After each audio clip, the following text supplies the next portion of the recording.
110 கோடி ரூபாய் பெறுமதியான போதைப் பொருட்களுடன் 22 பிக்குமார் கைது செய்யப்பட்டமை பெரும் அதிர்வலைகளை இலங்கையில் ஏற்படுத்தியிருக்கிறது. இப்பொழுது அது சம்பந்தமாக மேலும் பல அதிர்ச்சியூட்டும் தகவல்கள் கிடைத்திருக்கின்றன. எனவே அவற்றினுடைய ஒரு தொகுப்பை இந்த காணொளியில் விரிவாக விளக்கமாக பார்க்க இருக்கின்றோம். இந்த செய்தி உட்பட மேலும் ஒரு சில செய்திகளும் தகவல்களும் இன்றைய காணொளியில் காத்திருக்கின்றன. தமிழடியான் சொந்தங்கள் அனைவருக்கும் வணக்கம். ஏப்ரல் மாதம் 27ஆம் தேதி 2026ஆம் ஆண்டு திங்கட்கிழமை. வாருங்கள் காணொளிக்குள் போகலாம். சனிக்கிழமை இரவு கட்டுநாயக்கா விமான நிலையத்தில் வைத்து இரவு 10 மணி போல 22 பிக்குமார் அதிரடியாக கைது செய்யப்பட்டது உங்கள் எல்லாருக்குமே தெரியும். அவர்களிடமிருந்து 110 கிலோ போதைப் பொருட்கள் மீட்கப்பட்டிருந்தன. குஷ் போதைப் பொருட்கள் மற்றும் கஷிஸ் போதைப் பொருள் என்று சொல்லி 110 கிலோ. அவற்றினுடைய பெறுமதியும் பார்த்தீங்கன்னு சொன்னால் 110 கோடி ரூபாய் பெறுமதியான போதைப் பொருட்கள். எனவே பிக்குமார் எப்படி போதைப் பொருளை கொண்டு வர முடியும் என்று சொல்லி பெற்றும் அதிர்ச்சியாக இருந்தது. பிறகு நேற்று ஞாயிற்றுக்கிழமை பின்னேரம் போல நீர்கொழும்பு நீதவான் நீதிமன்றத்தில் வந்து இந்த 22 பிக்குமாரும் வந்து முன்னிலைப்படுத்தப்பட்டார்கள். இதன்போது நீதிபதி உத்தரவு பிறப்பித்திருக்கின்றார். அடுத்து வரும் 7 நாட்களுக்கு இவர்களை விளக்கமறியலில் வைத்திருந்து விசாரணைகளை மேற்கொள்ளும்படி நீர்கொழும்பு நீதவான் நீதிமன்ற நீதிபதி சுபானி அபேசேகர உத்தரவு பிறப்பித்திருக்கின்றார். அதனை அடுத்து அவர்கள் விளக்கமறியலில் வைக்கப்பட்டிருக்கின்றார்கள். இதுக்கிடையில் வந்து இந்த 22 பேரையும் தாய்லாந்துக்கு அனுப்பினது யார்? ஒரு குழு வந்து செயல்பட்டிருக்கு. பின்னணியில் இருந்து ஒரு குழு வந்து செயல்பட்டிருக்கிறது. ஏன்னு சொன்னால் இந்த 22 பேரும் ஒரு ஆள் தொடர்புள்ள ஆக்கள் இல்லை. எல்லாரும் இலங்கையினுடைய வெவ்வேறு பகுதிகளை சேர்ந்தாக்கலாம். அப்போ அந்த 22 பேரையும் ஒருங்கிணைச்சு ஒரு இடத்துக்கு கூட்டிக் கொண்டு வந்து தாய்லாந்துக்கு அனுப்பி வச்ச அந்த ஆக்கள் யாரென்று அறியத்தானே வேணும். எனவே அது சம்பந்தமாக போலீசார் தீவிரமான விசாரணைகளை மேற்கொண்டு இப்போ அந்த டீமை வந்து கண்டுபிடிச்சாச்சு. அந்த டீமில் வந்து மொத்தம் 3 பேர் இருக்கணுமாம். அந்த 3 பேரில் பிரதானமான ஒரு சந்தேக நபர் இருப்பார் தானே, அந்த மெயின் ஆள். அவர் வந்து நேற்று கைது செய்யப்பட்டிருக்கின்றார். ஏன்னு சொன்னால் அவியல் தகவல் கொடுத்திருப்பினும் தானே அந்த 22 பேரையும் பிடிச்சி தனித்தனியாக விசாரிக்கக்குள்ள அப்படின்னு சொல்லியிருப்பினோம். அப்போ அந்த அடிப்படையில் அந்த பிரதான சந்தேக நபர் வந்து கைது செய்யப்பட்டிருக்கின்றார். அவரிடம் மேற்கொள்ளப்பட்ட விசாரணைகளின் அடிப்படையில் பார்த்தா இன்னும் நிறைய அதிர்ச்சியூட்டும் தகவல்கள் வெளியாகி இருக்கின்றன. என்னென்னு சொன்னால் இந்த 22 பேருமே வந்து இந்த குழுவால் வேணுமென்று நன்கு திட்டமிடப்பட்டு தான் தாய்லாந்துக்கு அனுப்பி வைக்கப்பட்டிருக்கின்றார்கள். இந்த போதைப்பொருள் கடத்தலுக்காகத்தான், வேறு எந்த நோக்கமும் இல்லை. போதைப்பொருள் கடத்தலுக்காக அனுப்பி வைக்கப்பட்டிருக்கின்றார்கள். ஃப்ளைட் டிக்கெட் போட்டு கொடுத்து தாய்லாந்தில் போய் தங்கத்தானே வேணும், தங்குற அந்த அக்கமடேஷன் அந்த இடம் ஏற்பாடு செய்து கொடுத்து, பிறகு தாய்லாந்தில் வந்து இவர்கள் சுற்றி பார்க்கறதுக்கான ஏற்பாடுகள் எல்லாம் செய்து கொடுத்து, சாப்பாடு எல்லா வசதிகளும் ஏற்பாடு செய்து கொடுத்து இந்த 3 பேரும் செயல்பட்டிருக்கணும். அப்போ எதுக்கு இந்த 3 பேருக்கும் இந்த தேவையில்லாத வேலை? சும்மா இருக்கிற பிக்குமார் 22 பேரை பிடிச்சு தாய்லாந்துக்கு அனுப்ப வேண்டிய தேவை என்ன இருக்குது? ஏன்னு சொன்னால் அங்கே தான் இருக்குது விஷயம். திரும்பி வரைக்குள்ளே வந்து அந்த போதைப் பொருட்களை வந்து கொண்டு வரணும். பிக்குமார் அந்த காவி உடை அந்த கவருக்குள்ளே வந்து இந்த ஒரு பெரிய தவறை செய்யணுன்றதுக்காகத்தான் இந்த ஏற்பாடு செய்யப்பட்டது. சரி என்று டிக்கெட் எல்லாம் போட்டு கொடுத்து அக்கமடேஷன் எல்லாம் ஏற்பாடு செய்து கொடுத்து காசு எல்லாத்தையும் செலவழித்து அனுப்பி போட்டு திரும்பி வரைக்குள்ளே அங்கே தாய்லாந்தில் வச்சு இவைன்ற ஒரு டீம் அங்கே இருக்குன்னு தானே அவையே சொல்லியிருக்கணும். இந்த மாதிரி விளையாட்டு பொருட்கள் மற்றது சாக்லேட்ஸ் எல்லாம் தாரம் வடிவெல்லாம் பேக் பண்ணி தருவோம், நீங்கள் கொண்டே கொடுங்கன்னு சொல்லி. அதுக்காக இந்த 22 பேருக்கும் தெரியாத அர்த்தம் கிடையாது. அதுக்குள்ளே என்ன இருக்குன்னு சொல்லி தெரியாத அர்த்தம் கிடையாது. அவைக்கும் நல்ல வடிவாக தெரியும். தெரிஞ்சுதான் கொண்டு வந்திருக்கணும். ஏன் சொல்லுங்க பாப்போம். ஏனெண்டா இந்த 22 பேரும் தாய்லாந்தில் போயிட்டு அங்கே இருக்கக்கூடிய ஏதோ பௌத்த மடாலயத்துக்கு போனவை இல்லைத்தானே. அந்த அவடமெல்லாம் சுற்றி திரிஞ்சு உடுப்பெல்லாத்தையும் மாற்றி போட்டு சிவில் உடுப்பில் வந்து பொதுமக்கள் மாதிரி நல்ல வடிவாக எல்லாம் சுற்றி அடித்து நல்ல வடிவாக குடித்து சாப்பிட்டு நல்ல வடிவாக புகைச்சு எல்லா வேலையும் பார்த்து போட்டு திரும்பி வந்தவே தான் நெவியல். எனவே அவைக்கு நல்ல வடிவாக தெரியுமா முள்ளுக்குள்ளே என்ன இருக்குது சூட் கேஸுக்கு என்று சொல்லி. ஆனால் தங்களுக்கு செக்கிங் இருக்காது. போலீஸ் வந்து ஒரு கேள்வியும் கேட்காது. தங்கட பாடல ஹாயாக விரலாம் பண்ணி போட்டு தான் வந்தவே வந்து மாட்டுப்பட்டு போயிருக்கணும். எனவே அந்த டீமும் இந்த டீமும் இணைந்து தான் இந்த வேலையை செய்திருக்கணும்.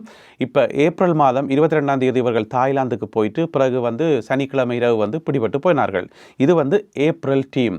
இப்போ கிடைச்சிருக்கிற அதிர்ச்சியான தகவல் என்னென்னு சொன்னால் போன மாதம் இன்னும் ஒரு 12 பேர் இந்த குழுவால் வந்து அனுப்பி வைக்கப்பட்டிருக்கிறார்கள். அந்த 12 பேரும் தாய்லாந்துக்கு போயிட்டு விரைக்குள்ளே என்னத்தை கொண்டு வந்துச்சினோம்னு தெரியல. வெற்றிகரமாக போயிட்டு தாய்லாந்தை சுற்றி பார்த்துட்டு திரும்பி வந்திருக்கணும். எனவே இப்போ அது சம்பந்தமான விசாரணைகள் வந்து தீவிரமாக முன்னெடுக்கப்படுது.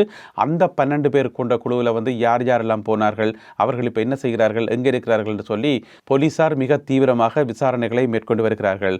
அதுக்கு பிறகு இந்த குரூப் வந்து அடுத்த மாதத்துக்கு தேவையான இன்னும் ஒரு குரூப்பை வந்து ஏற்பாடு செய்ததா மே மாதத்துக்கு, மார்ச் மாதத்துக்கு கொண்டு, ஏப்ரல் மாதத்துக்கு கொண்டு, பிறகு மே மாதத்துக்கு கொண்டு. எனவே மே மாதம் அனுப்புறதுக்காக, மே மாதம் போயிட்டு தாய்லாந்தை சுற்றி பார்த்துட்டு விரைக்குள்ளே வந்து போதைப் பொருளை கொண்டு வரதுக்காக இங்கால இன்னும் ஒரு குரூப் ஒன்று ஏற்பாடு செய்யப்பட்டு ரெடியாக இருக்காம். இப்போ அதை பற்றின தகவல்களும் போலீஸாருக்கு கிடைத்திருக்கிறதாம். எனவே அவர்களும் மிக விரைவில் கைது செய்யப்படுவார்கள் என்று சொல்லப்படுகிறது. எனவே ஒரு குரூப் வந்து நல்ல வடிவாக பிளான் பண்ணி போதைப் பொருளை கடத்துறதுக்கு, ஸ்மார்ட்டாக கடத்துறதுக்கு நல்ல வடிவாக பிளான் பண்ணி அதுக்கு வந்து இந்த காவியுடைய பிக்குமாருடைய இந்த காவியுடைய பயன்படுத்தி இப்படியான ஒரு நாசகார செயலில் வந்து ஈடுபட்டு இப்பொழுது கூண்டோட கைலாயம் போன மாதிரி கொத்து கொத்தாக வந்து கைது செய்யப்பட்டிருக்கிறார்கள். வரவேற்கப்பட வேண்டிய விஷயம், நல்ல விஷயம். இன்னும் இவர்களுக்கு பின்னால் யார் யாரெல்லாம் செயல்படுகிறார்கள் என்று சொல்லி பெரிய நெட்வொர்க் கொண்டிருக்கின்றானே. எனவே போலீசார் தீவிரமான விசாரணைகளை முன்னெடுத்து வருகின்றார்கள். இந்த விசாரணைகள் வந்து யாருடைய தலைமையில் நடக்குது என்று பார்த்தீங்கன்னு சொன்னால், போலீஸில் வந்து போதைப் பொருள் ஒழிப்பு பிரிவு என்று சொல்லி ஒரு பிரிவு இருக்குது தானே, அதனுடைய தலைவராக இருக்கக்கூடிய சிரேஷ்ட பிரதி போலீஸ் மா அதிபர் ரன்மல் கொடித்துவக்கு அவருடைய தலைமையில் தான் இந்த விசாரணைகள் தீவிரமாக முன்னெடுக்கப்பட்டு வருவதாக சொல்லப்படுகிறது. அது சரி, இந்த ரன்மல் கொடித்துவக்கு இந்த பேர் எங்கேயோ கேள்விப்பட்ட மாதிரி கிடக்கே என்று சொல்லி நீங்கள் கேட்டீங்கன்னு சொன்னால், உங்களுக்கு ஞாபகம் இருக்கும் நினைக்கிறேன், கொஞ்ச நாளைக்கு முதல் போக்குவரத்து போலீஸார் ஒரு பெண்ணை வந்து வீதியில் மறைக்கணும். ஒரு சிவப்பு கலர் காரில் வந்து வருவா, ஆனால் ஒழுங்காக விடாமல் அங்கேயும் இங்கேயும் உலாஞ்சி கொண்டு வருவா காரில். அப்போ போலீஸ் மறைச்சோடனே வந்து அவள் கோவத்தில் வந்து பேசுவாள், டிராஃபிக் போலீஸை வந்து பேசுவாள். ஏன்னு சொன்னால் அவன் பேர் விவரங்களை வந்து எழுத முற்படைகளை வந்து அதை பறித்து வாய் காட்டுவா. அப்போ ஒரு வசனம் சொல்லுவா, நான் யார் தெரியுமா, ரன்மல் கொடித்துவக்குவினுடைய தங்கச்சி தான் நான் என்று சொல்லி அது பயங்கர ஃபேமஸ் ஆகி அந்த வீடியோ வந்து வைரலாகி பிறகு அதில் வந்து நிறைய ரீல்ஸ் எல்லாம் செய்து போட்டு மிகவும் பிரபலமாக அடிபட்டது இந்த ரன்மல் கொடித்துவக்கு என்ற பெயர்.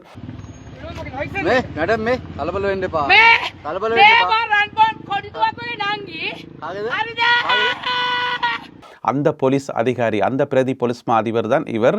அவருடைய தலைமையில் தான் இந்த விசாரணைகள் முன்னெடுக்கப்பட்டு வருகின்றன. இதுக்கு முதல் போட்ட காணொலியில் இந்த பிக்குமார் கைது செய்யப்பட்ட சம்பவம் தொடர்பாக இதுக்கு முதல் ஒரு காணொலி போட்டுனான் தானே, அதில் வந்து கடைசியில் ஒரு கேள்வி கேட்டிருந்தேன், இந்த பிக்குமாருக்கு என்ன தண்டனை கொடுக்கலாம் என்று சொல்லி உங்களுடைய யோசனைகள், உங்களுடைய ஐடியாக்களை சொல்லுங்கன்னு சொல்லி 500க்கும் அதிகமானவர்கள் வந்து கமெண்ட்ஸ் போட்டுக்கிறீங்க. எல்லாருமே ஒரே குரலில் சொன்னது அந்த கேபிட்டல் பனிஷ்மெண்ட் என்று சொல்லுவது தானே, மரண தண்டனை. அந்த மாதிரி ஒரு உச்சக்கட்ட தண்டனை கொடுக்கணும் என்று சொல்லி நீங்கள் எல்லாரும் சொல்லியிருந்தீங்கள்.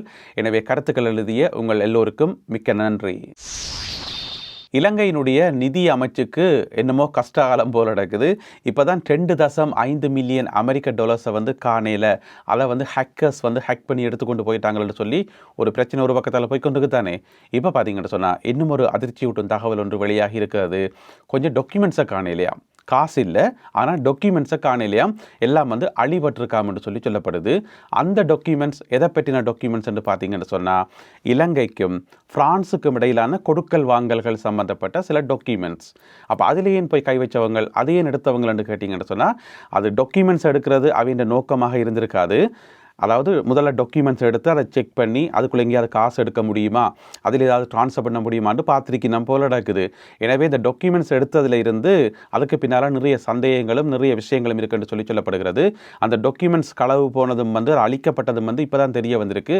எனவே அது சம்பந்தப்பட்ட விசாரணைகளும் இப்பொழுது ஆரம்பிக்கப்பட்டிருப்பதாக குற்றப்புலனாய்வு பிரிவினுடைய சைபர் கிரைம் பிரிவு இருக்குதானே, அவர்கள் வந்து இது சம்பந்தப்பட்ட விசாரணைகளையும் ஆரம்பித்திருப்பதாக சொல்லப்படுது.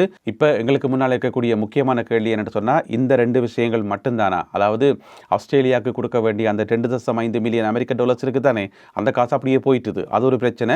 ரெண்டாவது வந்து பிரான்ஸ் டாக்குமெண்ட்ஸ் பிரச்சனை. இது 2 மட்டும்தானா, அல்லது இன்னும் ஏதாவது காணாமல் போய் இன்னும் ஏதாவது காசுகள் வந்து ஹேக் பண்ணப்பட்டதா என்னன்னு தெரியல. இப்போ தீவிரமான விசாரணைகள் நடந்து இருக்குது.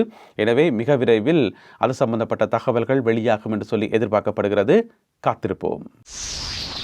தையிட்டி விகாரை அமைந்திருக்கிற அந்த காணி சம்பந்தமாக ஒரு செய்தி ஒன்று வெளியாகி இருக்கிறது. ஒரு ஆறுதலான செய்தி என்று கூட நாங்கள் சொல்லலாம். உங்களை எல்லாருக்குமே தெரியும், அந்த தையிட்டி விகாரை அமைஞ்சிருக்கிற அந்த காணி வந்து பொதுமக்களுடைய காணி. அந்த காணியை விடுவிக்க சொல்லி கடந்த 3 வருடங்களுக்கு மேலாக பொதுமக்கள் வந்து தொடர்ந்து போராடி கொண்டே வருகிறார்கள். எங்கள் எல்லாருக்குமே தெரியும். இப்போ பார்த்தீங்கன்னு சொன்னால் ஒரு சின்ன ஒரு ஆறுதலான செய்தி, அந்த காணி வந்து அளவீடு செய்யப்பட இருக்கிறது. எப்போ என்றால் நாளைக்கு செவ்வாய்க்கிழமை அந்த காணியை வந்து அளக்க போயினோம். அதில் வந்து மொத்தமாக வந்து 17 பேருக்கு உறுதியெல்லாம் இருக்காம். அந்த காணி வந்து உறுதியெல்லாம் இருக்காம். எனவே முதல் கட்டமாக போயிட்டு நில அளவையாளர்கள் இருப்பினும் தானே அவையில் போயிட்டு காணிகளை அளந்து ஒவ்வொரு காணிக்குமான வரைபடம் வந்து வரையப்படுமாம். நாளைக்கு வரையப்பட்டு அந்த சம்பந்தப்பட்ட உரிமையாளர்களுக்கு அது வழங்கப்படும் என்று சொல்லப்படுகிறது. அது வந்து இந்த போராட்டத்தில் வந்து கிடைச்ச ஒரு முன்னேற்றம் என்று சொல்லலாம். ஏன்னா காணி வந்து அடையாளப்படுத்தப்பட்டு அதுக்குரிய வரைபடம் கிடைக்குதுன்னு சொன்னால் இன்னும் கூடுதலான ஒரு எவிடன்ஸ் மாதிரி தானே. ஏற்கனவே காணிக்குரிய டாக்குமெண்ட்ஸ் இருக்குது தான், இருந்தாலும் அதுக்குரிய வரைபடம் எல்லாம் வரைஞ்சு கொடுக்கறது வந்து இன்னும் ஒரு அடுத்த கட்ட முன்னேற்றம் என்று சொல்லலாம். எனவே அப்படியான நடவடிக்கை ஒன்று நீண்ட காலத்துக்கு பிறகு அல்லது நீண்ட கால இழுபறிக்கு பிறகு நாளை செவ்வாய்க்கிழமை நடக்க இருப்பதாக தகவல்கள் வெளியாகி இருக்கின்றன. நல்ல விஷயம், வரவேற்கப்பட வேண்டிய விஷயம். பாதிக்கப்பட்ட மக்களுக்கு வந்து நீதி நியாயம் கிடைக்கணும், இதுதான் எங்களுடைய விருப்பம். கடந்த 48 மணி நேரங்களில் 2 நாட்களில் மட்டும் யாழ் மாவட்டத்தில் 13 பேர் கைது செய்யப்பட்டிருக்கிறார்கள்.